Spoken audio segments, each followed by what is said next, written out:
প্রবাসী অধ্যুষিত এলাকা সিলেটে নির্বাচনী আমেজ বেড়েই চলছে। প্রার্থীরা নির্গম প্রচারণা চালাচ্ছেন। এর সাথে মাত্রাযুক্ত হয়েছে প্রবাসী, যেহেতু অধ্যুষিত এলাকা সিলেটকে বলা হয়, তাই প্রবাসীরা এখানে যুক্ত হয়ে ভোটের আমেজকে বাড়িয়ে দিয়েছেন। আমি এমনই একটি উপজেলা, সিলেটের বিশ্বনাথ, ওটা সিলেট 2 আসনে আমি এসেছি। আমার পেছনে দেখতে পাচ্ছেন তারা বিএনপির বিভিন্ন ইউরোপের মধ্যপ্রাচ্যের জায়গা থেকে তারা এসেছেন এবং তারা ভোটের মাঠে প্রচারণায় অংশ নিয়েছেন। সিলেটকে প্রবাসী অধ্যুষিত এলাকা বললেও স্থানীয় কিংবা জাতীয় নির্বাচনে বরাবরই একটি প্রবাসীদের আধিপত্য থাকে।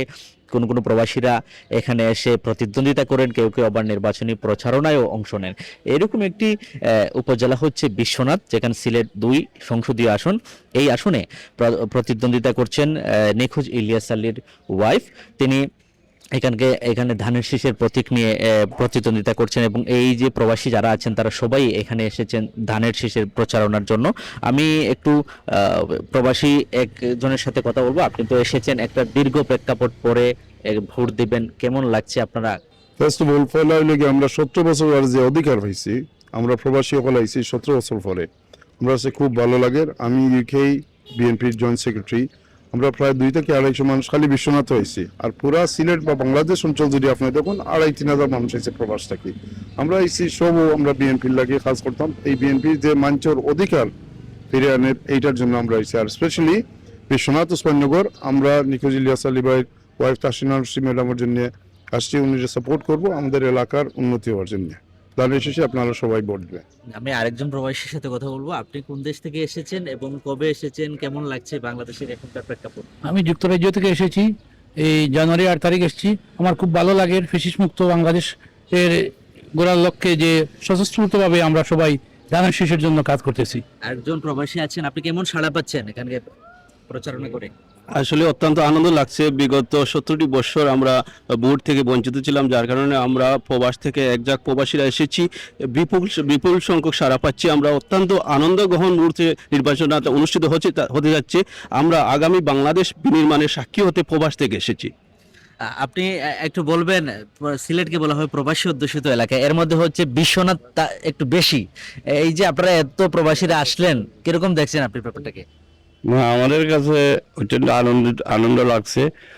প্রবাসীরা বলতে আপনারা যুক্তরাষ্ট্র মধ্যপ্রাচ্য থেকে অনেক অনেক প্রবাসীরা আসছেন এবং মানে আগামী তো আরো আসবে ইনশাল্লাহ। তো আমরা খুবই আনন্দিত।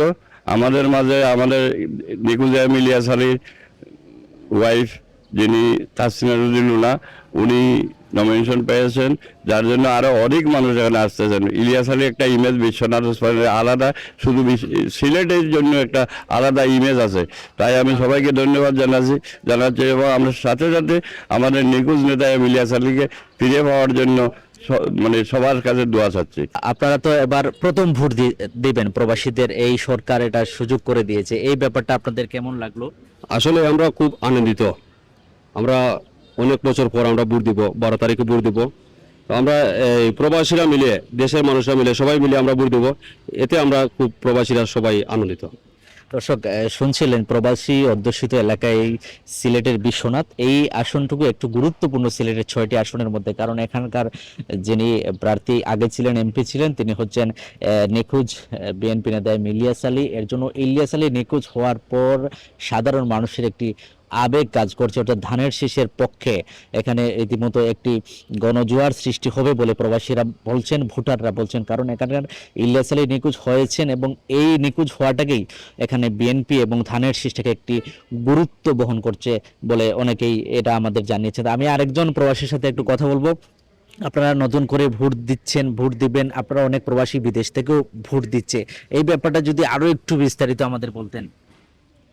ধন্যবাদ। আসলে প্রবাসীরা এই যে নতুন দেশ নির্মাণে যে আন্দোলনে এই ফ্যাসিস্ট সরকারের প্রবাসীরা যে ভূমিকা পালন করেছে, সেই ভূমিকায় প্রবাসীরা রেমিটেন্স বন্ধ করে বিভিন্ন কর্মসূচির মাধ্যমে এই দেশকে বিনির্মাণ করেছে। তাই এই আনন্দের ভাগ নেওয়ার জন্য, আনন্দ উপভোগ করার জন্য অনেক হাজার হাজার প্রবাসীরা কিন্তু বাংলাদেশে এসেছেন, আপনি একটু বলবেন যে বর্তমান যেই সরকার আসুক, এই সরকারের কাছে আপনারা প্রবাসী সবার পক্ষ থেকে কি দাবিটা, আসলে আপনারা কি চান বাংলাদেশের প্রেক্ষাপটে? আমরা নতুন যে সরকার যারা গঠন করবে বা আমরা আশা করতেছি বা আমাদের তারুণ্যের প্রতীক তারেক জিয়া নতুন প্রধানমন্ত্রী হবেন, আমরা আশা করি ইনি নতুন একটা বাংলাদেশ উপহার দিবেন এবং সুন্দরভাবে সবকিছু সাজিয়ে তুলবেন। দর্শক, আপনারা শুনছিলেন যে প্রবাসী অধ্যুষিত এলাকা এই সিলেট, এবং সিলেটের মধ্যে আরো বেশি প্রবাসী যেখানে, সেটি হচ্ছে বিশ্বনাথ। এই বিশ্বনাথের প্রবাসীরা এটুকু দাবি করেছেন যে সরকারি আসুক, প্রবাসীদের যেন অধিকার রক্ষায়, বাংলাদেশের বিমানবন্দর সহ সার্বিক যেন নিরাপত্তাটুকু তারা দিতে পারেন, এটুকু প্রত্যাশা করেন। আমি এই বিশ্বনাথ এলাকার বরাবরই যেখানে ইলেকশন হয় একটি বিভিন্ন উত্তেজনা থাকে, আমি এখানকার আইন শৃঙ্খলার বাহিনীর সাথে কথা বলেছিলাম। তারা বলছেন এখনো বড় ধরনের কোনো অপ্রীতিকর ঘটনা ঘটেনি এই এলাকায়, আর এই ব্যাপারটা নিয়ে তারা সর্বোচ্চ সজাগ আছেন। এই ছিল সিলেটের বিশ্বনাথ এলাকা থেকে আমার কাছে নির্বাচনী প্রচারণার সবশেষ।